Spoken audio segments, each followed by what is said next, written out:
Trump का tariff कहीं उन पर ही तो भारी नहीं पड़ने जा रहा है। खासकर दुनिया भर के बड़े देश ट्रंप टैरिफ के खिलाफ लामबंद होने लगे हैं। इसकी झलक चीन के एससीओ समिट में दिखी, जब अमेरिका कह रहा है भारत ने 0% टैरिफ का प्रस्ताव दिया है और न जाने क्या क्या, लेकिन अब देर हो गई है। इस तरह की बातें आ रही हैं। लेकिन दूसरी तरफ ट्रंप की उलझनें भी बढ़ती जा रही हैं। क्या वाकई में ट्रंप उलझ गए हैं? क्या अमेरिका की टैरिफ पर उलझन किस तरह की है और किस हद तक ये खुद ट्रंप और अमेरिका को परेशान कर रही है? देखिए ये रिपोर्ट।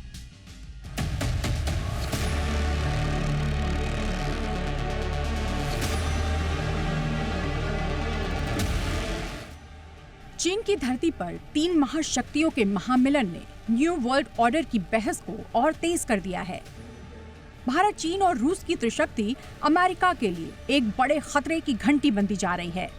जिस टैरिफ को ट्रंप ने हथियार बनाकर दुनिया को झुकाने की कोशिश की, वही टैरिफ ट्रंप के गले की हड्डी बनती जा रही है। ट्रंप के टैरिफ से परेशान बाहरी शक्तियां एकजुट हो रही हैं, तो वही भारत से खराब होते रिश्तों पर ट्रंप खुद अमेरिका में घिरते जा रहे हैं। लेकिन ट्रंप है कि झुकने का नाम नहीं ले रहे। ट्रंप ने अपने ताजा बयान में ये भी कहा है कि भारत अमेरिका में बड़ी मात्रा में अपने सामान बेचता है, जबकि इसकी तुलना में अमेरिकी कंपनियां बहुत कम व्यापार भारत में कर पाती हैं, क्योंकि भारत हाई टैरिफ लगाता है, जिससे अमेरिकी प्रोडक्ट्स इंडियन मार्केट में नहीं पहुंच पाते। ट्रंप के मुताबिक ऐसे में भारत और अमेरिका के बीच व्यापारिक रिश्ता पूरी तरह से एक तरफा है और नुकसानदायक है। ट्रंप का ये भी कहना है कि भारत ने टैरिफ कम करने की पेशकश की है, लेकिन अब देर हो चुकी है। साथ ही ट्रंप को भारत और रूस का ट्रेड रिलेशन भी लगातार खटक रहा है। ट्रंप टैरिफ की मार झेल रहे देश एक ओर साझा आर्थिक कूटनीतिक रणनीति बनाने में जुटे हैं, तो वहीं भारत ट्रंप टैरिफ से मुकाबला करने के लिए अपनी ग्लोबल बिसात बिछाने में जुट गया है। भारत अपने घरेलू और आर्थिक हितों से कोई समझौता नहीं करेगा, ये पहले ही कह चुका है, और अब अमेरिकी टैरिफ के आगे झुकने की बजाय दूसरे देशों के साथ व्यापार बढ़ाकर ट्रंप टैरिफ से दो हाथ करने की तैयारी कर चुका है। भारत इसकी पटकथा लिख चुका है, बस इसे अमली जामा पहनाना बाकी है। ब्यूरो रिपोर्ट, जी मीडिया।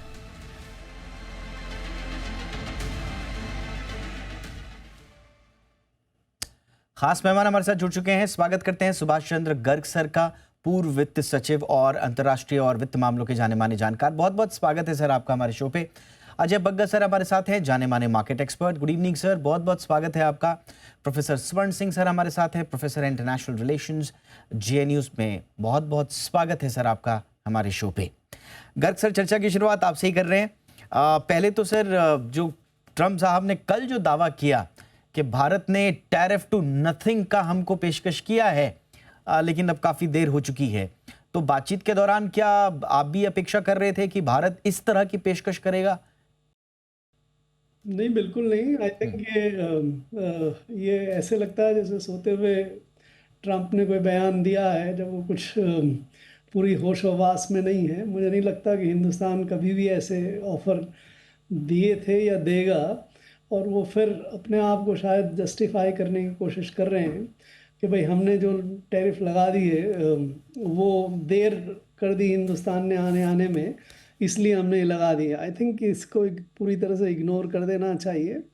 ट्रंप के जो टैरिफ मिशन पे निकले आज से 4-5 महीने पहले, ये उसी दिन से इस पे लिखा गया था कि ये ट्रंप के ये जो टैरिफ हैं ये निश्चित रूप से फेल होंगे, अमेरिका का ज़्यादा नुकसान करेंगे, और इससे कोई अमेरिका जो ट्रंप अपने ऑब्जेक्टिव को हासिल करने की कोशिश कर रहे थे कि हम इससे अपना ट्रेड डेफिसिट कम कर देंगे दुनिया के साथ, ऐसा नहीं होगा।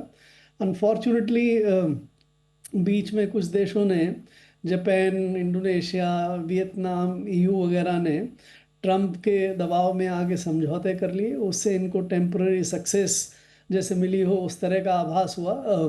अब वो धीरे धीरे उन पे भी पुनर्विचार हो रहा है, वो भी पूरी तरह से एग्जीक्यूट नहीं हो रहे, और बाकी कोई और देश जो है उनके साथ समझौते नहीं कर रहा है। इंटरनल इम्प्लोशन शुरू हो गया है। आज कल लेबर डे पे काफ़ी ज़्यादा अमेरिका में डिमॉन्स्ट्रेशन हुए ट्रंप के खिलाफ और उसकी पॉलिसीज़ के खिलाफ। एक चीज़ जो ट्रंप ने कर दी है वो निश्चित रूप से ये है कि इन्होंने चाइना को बहुत ज़बरदस्त लेजिटिमेसी दे दी है और बहुत ज़बरदस्त एक तरह से इनिशिएटिव दे दिए चाइना के हाथ में। और इंडिया के साथ नहीं करने से इंडिया को भी चाइना की तरफ एक तरह से जो धकेल दिया है उससे चाइना को बहुत पावरफुल बनने का मौका मिला है। मैं आपको एक बात बताऊं, ये जो एससीओ की जो कम्युनिकेशन हुई है, इनका जो इनका जो कम्युनिके है जी। उसमें ये आ नहीं रहा है देश के ज़्यादातर अखबारों में, लेकिन दो चीज़ पे हिंदुस्तान ने अपना जो रवैया है, जो अपना रुख है वो बहुत बदला है। एक तो कई सालों से ये प्रस्ताव चल रहा था कि एससीओ भी एक नया मल्टीलैटरल बैंक, डेवलपमेंट बैंक बना है। हाँ, एससीओ जैसे डेवलपमेंट बैंक। हाँ, AIIB है या NDB है, उस तरह से मुझे ध्यान है हम लोग जब 2018 में प्रोसेस करते थे तब भी हम इसको हमेशा रिजेक्ट करते आए थे, लेकिन इस बार प्रधानमंत्री ने और भारत ने इसका विरोध नहीं किया है। और एससीओ उससे उससे डेवलपमेंट, उससे सर हमें क्या नुकसान हो रहा था डेवलपमेंट बैंक से? भाई चाइना इन सारे बैंक्स को पूरा कंट्रोल करता जैसे है। एडीबी को करता है। ये एक्चुअली ADB जैसे जापान कंट्रोल करता था, ओके। ये ये बैंक पूरी तरह से चाइनीज बैंक हो जाएगा। हम उसमें कैपिटल लगाते हैं लेकिन उसके बावजूद बेसिक कंट्रोल जो है वो चाइना का है। ओके। ये कहाँ बनेगा, इस पे भी से ये तीसरा बैंक हो जाएगा जो चाइना में बनेगा। पहले अमेरिका में बन रहे थे सारे बैंक्स और ये सब, अब चाइना में बनेंगे। और दूसरा और भी जो महत्वपूर्ण है उसके बारे में कोई चर्चा इतनी ज़्यादा नहीं है देश में, कि जो एक चाइनीज इनिशिएटिव है BRI की, राइट, उसको हम हमेशा विरोध करते आए थे। हम इसमें शामिल भी नहीं हुए, इसका विरोध भी किए। इस बार हमने उसके दो बड़े प्रोजेक्ट्स जो हैं, एक तो ईरान में जो चाबहार प्रोजेक्ट है और दूसरा जो सेंट्रल एशियन रोड प्रोजेक्ट है, उसका तो हमने स्वागत किया है। और साथ में सिर्फ हमने ये कहा है कि BRI के प्रोजेक्ट्स जो हैं उसमें किसी भी देश की जो टेरिटोरियल सॉवरेनिटी है उसका उल्लंघन नहीं होना चाहिए। बट इतना कह के हम रुक गए हैं और एक तरह से BRI को भी हमने एंडोर्स कर दिया है ना। चाइना अगर जो अमेरिकन पॉलिसीज के कारण से अब इतना कुछ लेने की स्थिति में आ गया है, बदले में हमें क्या मिला वो अभी देखने वाली बात है। Okay sir, this is very interesting कि दो बड़ी जो चीजें जो भारत की चिंता रही है, आप कह रहे हैं कि चीन के साथ आकर इन दो चिंताओं पर भारत ने थोड़ा सा सॉफ्ट रुख अख्तियार किया है। बग्गा सर, काफी बड़ा रुख बदल दिया। एब्सोल्युटली सर, मैं आऊंगा सर, क्योंकि आपने एक महत्वपूर्ण मुद्दा ये उठाया कि भारत ने अगर इन मोर्चों पर कॉम्प्रोमाइज किया है तो फिर मिला क्या। बग्गा सर, आप कोई आकलन कर पा रहे हैं? एक बात तो बिल्कुल सर ने जैसा कहा, जो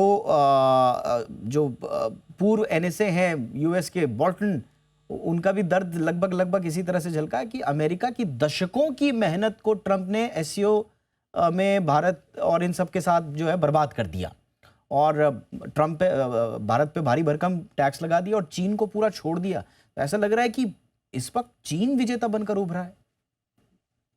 बिल्कुल, चीन काफी स्ट्रांग बना है। पूरा सिंबोलिज्म देखिए तो जी जिनपिंग के घर में ये इवेंट हुआ, पुतिन आए, मोदी जी आए, सब हुआ, तो चीन काफी स्ट्रांग निकल के आया। दूसरा, सब देशों में देखें तो केवल इंडिया हो या चीन हो, ये ट्रंप के विरोध में खड़े रहे, डटे रहे।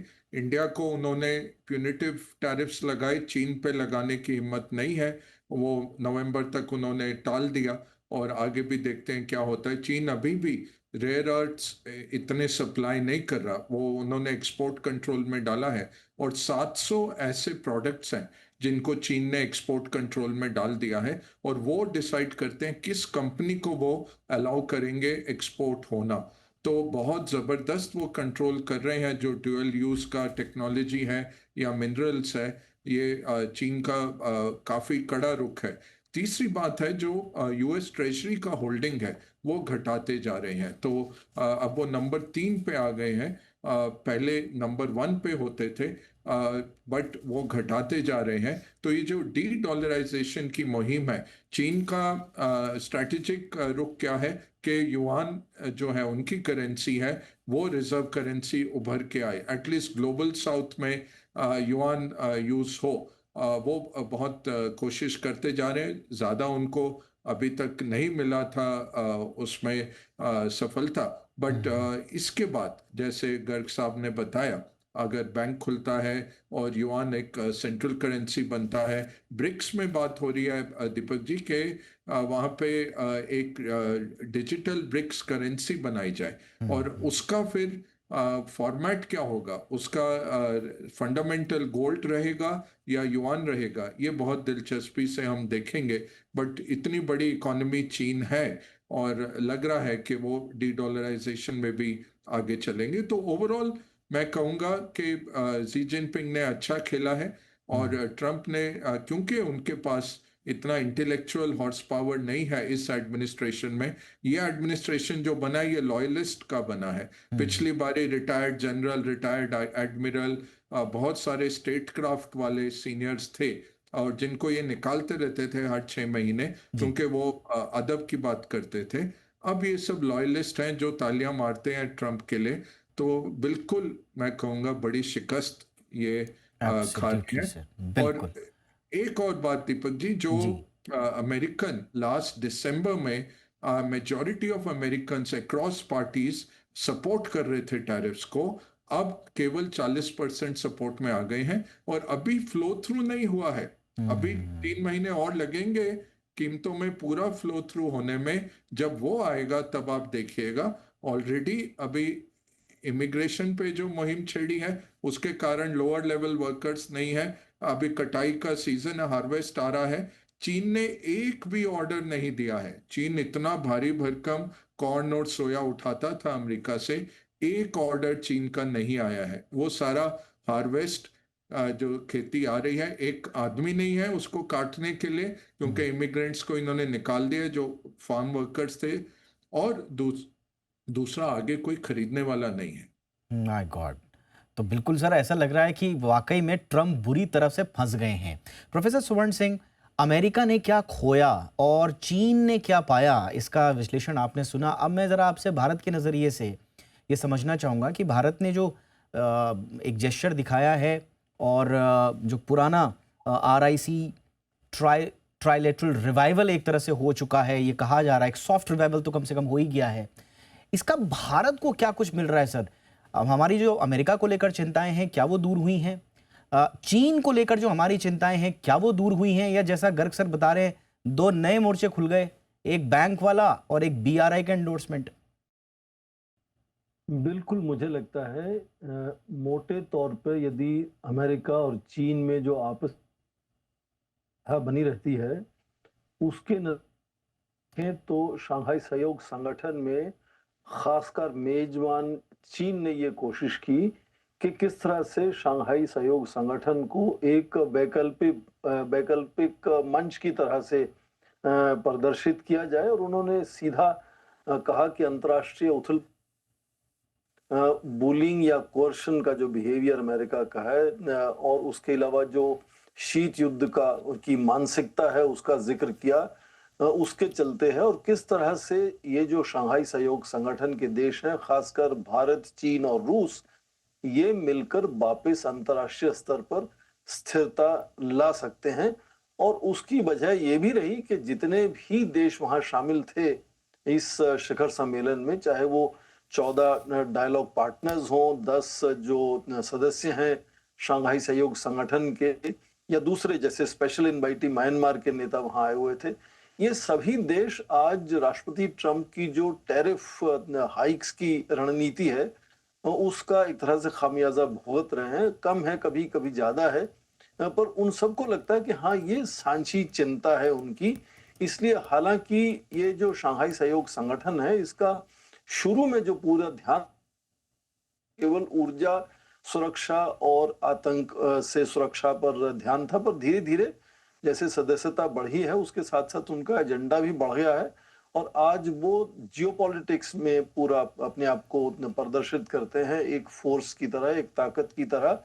और उस सोच से कम मेजबान देश ने ये पूरा प्रदर्शन करने की कोशिश की और उसी में ये त्रिकोणीय सामरिक समीकरण जो रूस चीन भारत का है, उसमें भारत के प्रधानमंत्री इस तरह से ऊर्जा से पहली बार शामिल हुए, क्योंकि आप देखें कि 2018 में ये तीनों नेता 2 बार मिले थे। एक बार बिश्केक में इसी शंघाई सहयोग संगठन के शिखर सम्मेलन में और फिर ओसाका में G20 के सम्मेलन में 2018 में बैक टू बैक 2 बार मिले। तो लगा दुनिया को कि ये एक त्रिकोणीय समीकरण कुछ बदलाव लाने की एक तरह से हैसियत रखता है। फिर वो एक तो 2017 में क्वाड्रिलेटरल सिक्योरिटी फ्रेमवर्क बन गया, भारत का रुझान हो गया और फिर ये सर्वव्यापी महामारी आई और सीमा पे तनाव हुआ। तो ये 4 साल 5 साल वो त्रिकोणीय समीकरण एक तरह से ठंडे बस्ते में पड़ा रहा और भारत जिस तरह से ऊर्जा से शामिल हुआ है उसमें चीन और रूस का तो पहले से ही सुदृढ़ दोस्ती है, नो लिमिट पार्टनरशिप बन चुकी है। भारत का उससे जुड़ना उनको एक तरह से और भी प्रभावशाली बनाता है और ज्यादातर लोगों के विश्लेषण में लगता है कि ये शायद तीनों मिलकर, जिस तरह से आपने उनकी बॉडी लैंग्वेज देखी, बातचीत करने का तरीका देखा, ज्यादातर विश्लेषक ये कहते हैं कि शायद ये राष्ट्रपति ट्रंप को एक संदेश था इनकी तरफ से और भारत भी उस संदेश में शामिल हुआ। हालांकि रूस और चीन तो हमेशा मिलकर इस तरह का संकेत अमेरिका को देते रहते हैं, पर भारत भी उसमें जब शामिल होता है तो शंघाई सहयोग संगठन में भारत दूसरी सबसे बड़ी आर्थिक व्यवस्था है और शंघाई सहयोग संगठन में सबसे तेजी से वृद्धि वाली आर्थिक व्यवस्था है। Absolutely, और प्रधानमंत्री गए तो ठीक उससे पहले 7.8% की वृद्धि दर में भी उसने थोड़ा सा उसमें भारत का जो साख है वो बदल दी। तो भारत का इस तरह से जुड़ना वो अपने आप में नया था और वो जो शंघाई सहयोग संगठन को और भी ऊर्जा देता है एक वैकल्पिक मंच की तरह से उभरने में। जो सबसे बड़ा एससीओ में, एब्सोल्युटली सर, एससीओ में सबसे बड़ा वैल्यू एडिशन, आपने सही कहा, चीन और रूस तो ठीक है वो पहले से ही दोस्त है, सबसे बड़ा और हैवी वैल्यू एडिशन इंडिया का रहा है। बट ये क्या हमारे फेवर में है? और एक और सवाल बड़ा उठता है कि ठीक है एससीओ मजबूत हो रहा है, ठीक है हमको अमेरिका से भी अभी निपटना है, ठीक है, बट उधर क्वाड भी तो कमजोर हो रहा है, फिर हमको तो वो चाइना के काउंटर में चाहिए था, बट वहां का क्या होगा? मैं आऊंगा सर क्विकली, इस बार मैं थोड़ा सा संक्षेप में उत्तर चाहूंगा। इस बार sir Garg sir de dollarisation का आपने जिक्र भी किया था, तो नॉन डॉलर ट्रेड इनिशिएटिव्स, अब ये कहा जा रहा है कि तीनों देशों ने रूपी, रूबल, रेनबी में बात किया है कि भाई हम इसमें करेंगे। तो क्या ये RRR का फॉर्मूला डी डॉलराइजेशन या नॉन डॉलर ट्रेड इनिशिएटिव्स के मार्ग से अमेरिका पर दबाव बना पाएगा सर? देखिए, ये टग ऑफ वॉर ह्यूमैनिटी में हमेशा से चलती आई है। जो भी दुनिया की सबसे मिलिट्री और इकोनॉमिक पावर है उसकी जो करेंसी है वो दुनिया की करेंसी बन जाती है। चाइना अब उस तरफ जा रहा है एंड ये निश्चित रूप से चाइना ये मान सकता है, प्रयास कर सकता है कि उसकी करेंसी जो है वो दुनिया की करेंसी बन जाए। लेकिन आपको इसमें एक विशेष चीज़ को देखने की ज़रूरत है। चाइना एक्चुअली करेंसी के मामले में काफ़ी रिलक्टेंट ग्लोबलाइज़र है। वो चाहता नहीं है कि उसकी करेंसी दुनिया के पास ज़्यादा रहे, वो ज़्यादा फाइनेंस करना नहीं चाहता दुनिया को। तो उसके कारण से चाइना खुद मेरी नज़र में अपनी करेंसी को दुनिया की करेंसी बनाने की स्थिति में नहीं है। तो मुझे लगता है कि आने वाले समय में, जो कि अभी कुछ समय से हो रहा है, वो ज़्यादातर बायलैटरल ट्रेड जो है वो अपने करेंसी में करने की कोशिश करेंगे। लेकिन चूंकि चाइना का एक्सपोर्ट सरप्लस है, अब उस बाकी जो दुनिया है वो अपने इंपोर्ट डेफिसिट को किस करेंसी में सेटल करे। अगर वो युआन उनके पास नहीं है तो वो किस करेंसी को दें। इसको देखते हुए मुझे ये लगता है कि चाइना अभी भी चाहता है कि बाकी दुनिया की जो लोग हैं वो डेफिसिट उनको डॉलर से या यूरो से ही पेमेंट करें ताकि वो करेंसी भी उनके पास आती रहे। तो मेरी अपनी समझ के हिसाब से अभी ऐसा नहीं लगता कि चाइना युआन को दुनिया की करेंसी बना पाएगा। इसलिए जो डॉलर है वो अभी कुछ समय तक 10, 15, 20 साल तक तो मुझे नहीं लगता कि उसमें कुछ ज़्यादा फर्क आने। Absolutely sir. हालांकि एससीओ में बार बार इकोनॉमिक रेजिलियंस एजेंडा के तहत बार बार डी डॉलराइजेशन पर भी फोकस जानकारों ने किया था, बट सर कह रहे हैं अभी ये दूर की कौड़ी है। बग्गा सर, अब थोड़ा सा कंफ्यूजन भी हो गया है, जैसे हम देख रहे हैं कि इस तरफ एससीओ मजबूत हो रहा है तो फिर उधर क्वाड में दिक्कत आएगी अमेरिका से। अब निवेशक और मार्केट सर इस कंफ्यूजन को किस तरह से देख पा रहे हैं? क्या निवेशकों के मन में क्लैरिटी है भारत को लेकर, और भारत जिस दिशा में जा रहा है उस बात को लेकर अभी मार्केट में क्लैरिटी आई है या नहीं आई है सर? देखिए, लॉन्ग टर्म में मार्केट वेइंग मशीन है, शॉर्ट टर्म में वोटिंग मशीन है। तो ये सेंटिमेंट्स तो रोज बदलते रहते हैं, इसको हमें नॉइज देखना है, सिग्नल नहीं देखना है। यही हम मार्केट में सिखाते हैं। तो आपको फंडामेंटल देखना है। आपका नॉमिनल 8.8% पे ग्रो हुआ है इकोनॉमी, 7.8 रियल ग्रोथ अच्छा है, बट नॉमिनल डबल डिजिट में रहे तो बेहतर है। हमें 8% रियल ग्रोथ लेके आनी है अगर लोगों को पॉवर्टी से निकालना है, और हमारा जो लक्ष्य है 2047 का उसको रीच करना है। तो ये 7.8 अच्छा है, बट इससे ज़्यादा कर सकते हैं। कंपनियों का बहुत हाई ओवर वैल्यूएशन हो गया था और वो अर्निंग्स में तब्दील नहीं हुआ, हमने देखा। तो अब 12 महीने से हमने अंडर परफॉर्म किया, जनवरी से भी हम अंडर परफॉर्म कर रहे हैं, इमर्जिंग मार्केट्स और डेवलप्ड मार्केट्स बोथ। बट अच्छी बात क्या है कि 18-19 बिलियन डॉलर निकल गए फॉरेन इन्वेस्टर्स के, उसके बावजूद हमारे, क्योंकि डोमेस्टिक फ्लोज 50 बिलियन डॉलर से ज़्यादा थे, उन्होंने सारा एब्जॉर्ब किया है और मार्केट तेज़ी से नहीं गिरा है। थोड़ा बहुत पिछड़ा है मार्केट, बट अंडर परफॉर्म कर रहा है, इतनी तेज़ी से ग्रो नहीं किया, बट बुरा भी नहीं हुआ। तो ओवरऑल दुनिया हमें इसी तराजू पे देखेगी कि इकोनॉमिक ग्रोथ कहाँ है, जी सर। कैपिटल कैसे आ रहे हैं फ्लोज, पोर्टफोलियो फ्लोज कैसे आ रहे हैं, गवर्नेंस कैसे आ रही है। तो मैं कहूँगा कल का जीएसटी काउंसिल की अहमियत है, बिल्कुल सर। उसका क्या निष्कर्ष निकलता है। वो एक बहुत बड़ा अपॉर्चुनिटी है भारत के लिए कि कंजम्पशन टैक्स को काट के डोमेस्टिक कंजम्पशन को और बूस्ट दिया जाए। वो देखना पड़ेगा, मिस्ड अपॉर्चुनिटी होती है कि असली में आती है। जी। बाकी ये सब जो चीजें हैं, ना कोई चाइना हमारा सगा है, ना अमेरिका हमारा सगा है। रशिया हमारे साथ खड़े रहे हैं जरूर, बट वो अभी छोटे देश हो गए हैं, इतना बड़ा नहीं है, और उनका डेमोग्राफिक इशू भी आ रहा है रशिया का। तो इसलिए जो रशिया 1970 का था जी। हमारे साथ खड़ा हुआ ब्रेजनेव के टाइम का, वो इतना स्ट्रांग रशिया नहीं है। चाइना से हमें कैपिटल लाना है, वियतनाम और ताइवान की तरह। कैपिटल आप ओपन करिए, टेक्नोलॉजी लीजिए, उनकी कंपनीज को ऑपरेट करने दीजिए, बाकी अपने डिफेंस पे खर्चा करते रहिए। सूनर और लेटर कुछ ना कुछ तो आता ही है, एब्सोल्युटली। और वो ये हमें तैयारी करनी है। और मुझे याद आ गया, लास्ट टाइम भी आपने और गर्ग सर ने भी यही कहा था कि चाइना से बेस्ट डील यही होगी कि वहाँ से आप इंपोर्ट नहीं बल्कि इन्वेस्टमेंट लेकर आइए, वही शायद चाइना को टैकल करने का बेस्ट पॉलिसी होगा। स्वर्ण सिंह सर, बहुत संक्षेप में अब इस पूरे मुद्दे का सार यही है कि ट्रंप का मुकाबला करना है, लेकिन ये जो भी कवायद हुई, एससीओ स्ट्रांग हुआ, चाइना एक बेटर पोजीशन पे आया, भारत भी आगे बढ़ रहा है, भारत की अपनी आर्थिक स्थितियां तमाम इंडिकेटर्स में बड़ी शानदार नजर आ रही है। कल जीएसटी कट का अगर फैसला आ गया तो उससे भी और बूस्ट मिलेगा कंजम्पशन को। क्या ये सब काफी हैं ट्रंप साहब का जो किया धरा है उस पर पानी फेरने के लिए? ट्रंप साहब घिरेंगे या नहीं सर? ये नकारात्मक रुझान भारत का कभी नहीं था, ना है इस वक्त, कि किसी को सबक सिखाने की बात है इसमें। जी। भारत की मल्टी अलाइनमेंट की जो सोच है, उससे जितने भी देशों से हमारी साझेदारी, हिस्सेदारी बन सकती है, भारत लगातार उसमें कोशिश करता है कि किस तरह से राष्ट्र हित को आगे बढ़ाया जाए।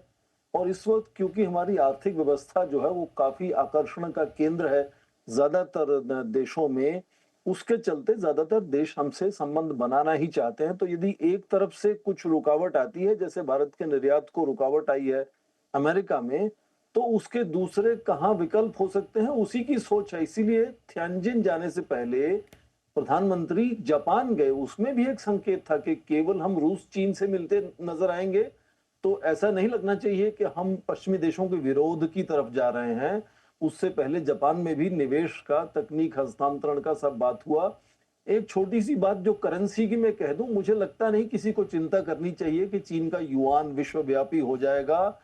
इससे पहले अमेरिका के दोस्त और विकसित देश जो हैं यूरोप के, उन्होंने यूरो निकाला था, वो तो डी डॉलराइजेशन नहीं कर पाए, तो और कौन डी डॉलराइजेशन करेगा? उसको यदि चिंता है डॉलर को, तो आज वो क्रिप्टो करेंसी से चिंता हो सकती है कि भविष्य में यदि अंतर्राष्ट्रीय स्तर पर क्रिप्टो करेंसीज का एक तरह से पूरा माहौल बनता है, जी, तब शायद डॉलर को कुछ चिंता होने का कारण बन सकता है। उसके अलावा मुझे नहीं लगता कि ब्रिक्स देश, ये चीन और रूस अपनी वजह से, अपने राजनीतिक कारणों से डी डॉलराइजेशन की कभी कभी बात तो उछालते हैं। भारत नहीं मानता उसको, भारत नहीं कहता डी डॉलराइजेशन की, भारत भाषा नहीं अपनाता है। भारत ये कहता है कि लोकल करेंसीज को ज्यादा इस्तेमाल करना चाहिए ताकि जो निर्भरता है डॉलर पर वो कम की जा सके, खत्म नहीं होगी वो। तो मुझे नहीं लगता कि दबदबा बनाने वाला है। हालांकि अलग अलग राष्ट्रों की तरह भारत ने 1 दर्जन देशों से इस तरह की संधियां बना रखी हैं कि रूपी के साथ ट्रेड होगा। इसी तरह से चीन ने 3 दर्जन देशों के साथ अपनी संधि बना रखी है। पर अंतर्राष्ट्रीय स्तर पर डॉलर अभी भी बहुत मजबूत है, का चलन रहेगा जब तक मुझे लगता है कि क्रिप्टो करेंसीज मान्य नहीं हो जाती विश्व स्तर में, तब शायद डॉलर को खतरा हो सकता है। और भारत उस तरफ पहले से अपना नीति निर्माण पहले से ही कर रहा है। तो ये एक तरह से एक पिक्चर जैसी हो गई, बड़ी ड्रामा चल रहा है। अब देखते हैं ये चाइना, रशिया और भारत जो यकायक साथ में आए हैं, तो ये ट्रम्प की जो इकोनॉमिक कोएर्शन स्ट्रेटेजी को क्या ये हम लोग उसको काउंटर कर पाएंगे? और दूसरा, भारत, रूस और चीन की जो एकता है, ट्रम्प भी चाहता है कि बीजिंग को नियंत्रित किया जाए, मॉस्को को नियंत्रित किया जाए, भारत को भी नियंत्रित किया जाए, चाहे तीनों को अलग अलग भी किया जाए, बट कम से कम इस वक्त ऐसा लग रहा है कि तीनों साथ में आए हैं। लेकिन क्या ये जवाब होगा जो ट्रम्प ने जिस युद्ध की शुरुआत की है, क्या ये उसका जवाब होगा? ये आने वाला वक्त बताएगा। बहुत बहुत धन्यवाद आप तीनों का, और बहुत बहुत क्षमा, आज थोड़ा हमने चर्चा को देर में शुरू किया, आप लोगों का अमूल्य वक्त थोड़ा हमने ज़ाया किया, तो उसके लिए मैं व्यक्तिगत रूप से क्षमा भी मांगता हूं। लेकिन हमेशा की तरह आपने वक्त निकाला, थैंक यू सो मच। स्वर्ण सिंह सर, अजय बग्गा सर, बहुत बहुत धन्यवाद। सुभाष चंद्र गर्ग सर।